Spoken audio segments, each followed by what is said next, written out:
क्या बढ़ते अनएम्प्लॉयमेंट की वजह से आपको अपना करियर स्विच करना पड़ेगा? जिस तरह से अनएम्प्लॉयमेंट रेट आज के टाइम में बढ़ रहा है, हर कोई अपना करियर स्विच कर रहा है।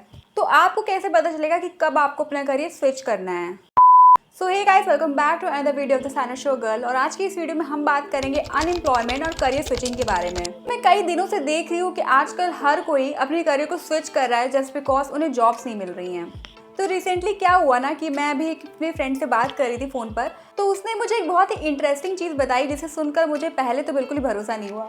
और जैसा कि आप सभी जानते हो कि मैं बायोटेक फील्ड से बिलोंग करती हूँ, तो मेरे क्लासमेट्स ही बायोटेक फील्ड से ही बिलोंग करते हैं। और अभी रिसेंटली काफ़ी सारे प्लेसमेंट वगैरह भी आ रही थी हमारे कॉलेज में। तो उसने मुझे बताया कि हमारे एक क्लासमेट ने एचआर की जॉब ज्वाइन कर ली है। तो मुझे सुनकर लगा कि एचआर की जॉब बायोटेक वाले कैसे कर सकते हैं। फिर मैंने थोड़ा एनालाइज किया, रिसर्च किया। उसके बाद मुझे पता चला कि काफ़ी सारे लोग आज करियर स्विच कर रहे हैं जस्ट बिकॉज उन्हें अपनी फील्ड में जॉब्स नहीं मिल रही हैं। 20 साल पहले की बात करें तो अनएम्प्लॉयमेंट रेट सिर्फ 18% था इंडिया में, बट आज के टाइम में ये बढ़कर 28 से 30% तक पहुंच चुका है। और इस बढ़ते हुए अनएम्प्लॉयमेंट की दुनिया में भी हम किस तरह से सर्वाइव कर सकते हैं और किस तरह से अपने करियर को स्विच कर सकते हैं, इस वीडियो में आपको पूरी इन्फॉर्मेशन मिलने वाली है। और इसके साथ साथ हम जानेंगे कि क्यों इंडिया में अनएम्प्लॉयमेंट रेट इतनी तेजी से बढ़ रहा है, उसे क्या मेन रीजंस हैं। आपको सुनकर हैरानी होगी कि आज के टाइम में इंडिया में 53 मिलियन लोग से भी ज़्यादा लोग अनएम्प्लॉय बैठे हुए हैं। और आप सभी को तो पता ही है कि हमारे इंडिया की पॉपुलेशन इतनी ज़्यादा है, बट उसमें 50% लोग हमारा यूथ है और उनकी एज 25 से कम है। तो इसका मतलब कि हमारा लगभग आधा यूथ तो अनएम्प्लॉयड ही बैठा हुआ है। 2019 में जहां ये नंबर 3 करोड़ था, आज ये पहुंचकर 53 मिलियन हो चुका है। और कोविड के बाद तो स्पेशली ये नंबर बहुत ही तेज़ी से इंक्रीज हुआ है। तो सबसे पहले हम बात करते हैं कि क्या उसके रीजंस हैं, लाइक अनएम्प्लॉयमेंट क्यों इंडिया में बढ़ रहा है इतना ज़्यादा।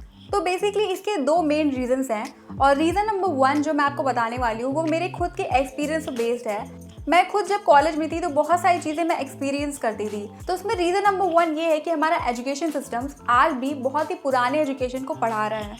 मेरे कॉलेज में बहुत ही बड़ी लाइब्रेरी हुआ करती थी, बट उस लाइब्रेरी में जो बुक्स थी ना वो 1950 और 1970 में लिखी गई थी, जिनका आज के टेक्नोलॉजी और आज के वर्ल्ड से कोई रिलेशन नहीं है। और यही एक मेन रीज़न भी है कि क्यों हमारा एजुकेशन सिस्टम इतना पीछे है और क्यों इतने सारे लोग अनएम्प्लॉयड बैठे हुए हैं आज के टाइम में।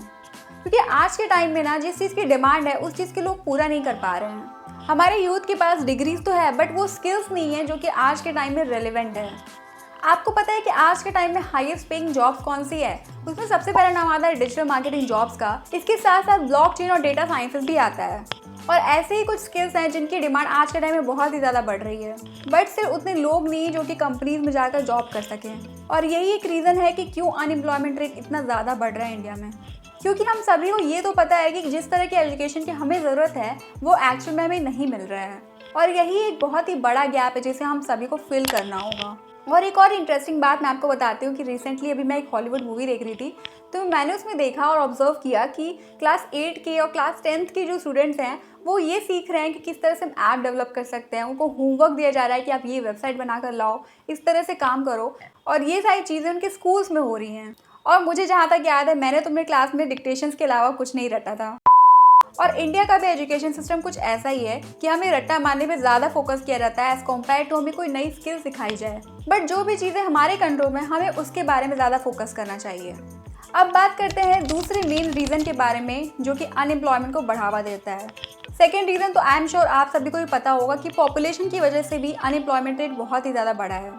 हर साल आईआईटीज़ में 15 लाख से भी ज़्यादा लोग सिर्फ कुछ परसेंट सीट्स के लिए बैठते हैं, एग्ज़ाम देते हैं। अभी रिसेंटली पता चला कि गवर्नमेंट एग्ज़ाम में 90,000 वैकेंसीज़ के लिए 2.3 करोड़ लोगों से भी ज़्यादा लोगों ने अप्लाई किया। अब आप देख रहे हो कि अगर 90,000 वैकेंसीज ही हैं सिर्फ, तो उसमें 2 करोड़ लोग अप्लाई कर रहे हैं और सिर्फ इसमें कुछ लोगों का हो रहा है और बाकी सारे लोग सिर्फ अनएम्प्लॉय बैठे हुए हैं। बट सिर्फ अनएम्प्लॉयमेंट का ही नहीं, बल्कि स्ट्रेस का, एंग्जाइटी का, डिप्रेशन का, इन सारे रीजंस का भी कारण यही है कि हम कंपटीशन को बहुत ज़्यादा फोकस करते हैं।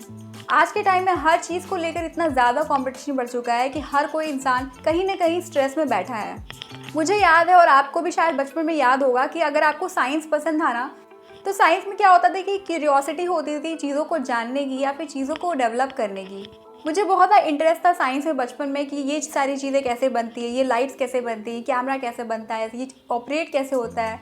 इस तरह की चीज़ें मुझे बहुत ज़्यादा क्यूरियस करती थी। बट जैसे जैसे मैं बड़ी हुई और फिर मुझे पता चला कि हर कोई आजकल सिर्फ कंपटीशन के लिए पढ़ाई करता है, सिर्फ जॉब पाने के लिए कॉम्पीट करता है, वैसे वैसे मेरा इंटरेस्ट भी साइंस में ख़त्म हो गया। और आपने भी देखा होगा कि बहुत सारे आइडियंस भी यही सेम चीज़ कहते हैं कि उनका साइंस में इंटरेस्ट ख़त्म हो गया जब उन्होंने कंपटीशन के लिए प्रिपेयर करना स्टार्ट किया। तो एजुकेशन का क्या बस यही गोल रह गया है कि हम सिर्फ जॉब्स के लिए लड़ते रहें, या फिर हमें कुछ ऐसे स्किल्स सिखाई जाए जो कि हमारी पर्सनालिटी को इम्प्रूव करे। अब आते हैं मेन पॉइंट पर कि how to fight this situation.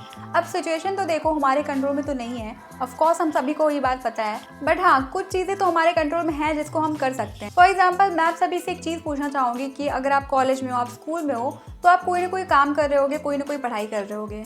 तो सबसे पहले तो आप उस प्रोफेसर से जाकर ये पूछो कि आप जो भी कोर्स कर रहे हो उसका फ्यूचर क्या है, उसके फ्यूचर में कितनी डिमांड होने वाली है और उससे आपको किस तरह की जॉब्स मिल सकती हैं। क्योंकि मैंने अपने कॉलेज में ये देखा है ना कि लोग पढ़ाई तो कर रहे होते हैं बट लोगों को ये जानने में बिल्कुल भी इंटरेस्ट नहीं होता कि उस पढ़ाई का काम क्या है, वो पढ़ाई फ्यूचर में किस तरह से काम आने वाली है। और यही सच है कि आज के टाइम में ज़्यादातर लोग डिग्रीज के पीछे भागते हैं, ना कि स्किल्स के पीछे। अब मैं आपको ये बिल्कुल भी सजेस्ट नहीं कर रही कि आप कॉलेज ड्रॉप आउट कर लो या फिर डिग्री छोड़ दो, डिग्री मत लो, ऐसा कुछ नहीं। आप ये सारी चीज़ें तो करते रहो, बट साथ साथ अगर आपको अपनी कॉग्निटिव स्किल्स को बढ़ानी है ना, अपनी पर्सनालिटी डेवलप करनी है ना, तो कुछ साइड हसल ज़रूर करना पड़ेगा। अब अगर हम अपने एजुकेशन सिस्टम को नहीं बदल सकते, बट हम खुद को तो बदल सकते हैं कुछ ऐसी चीज़ें सीखकर जो कि आज के टाइम में हाई डिमांड है। For example video editing.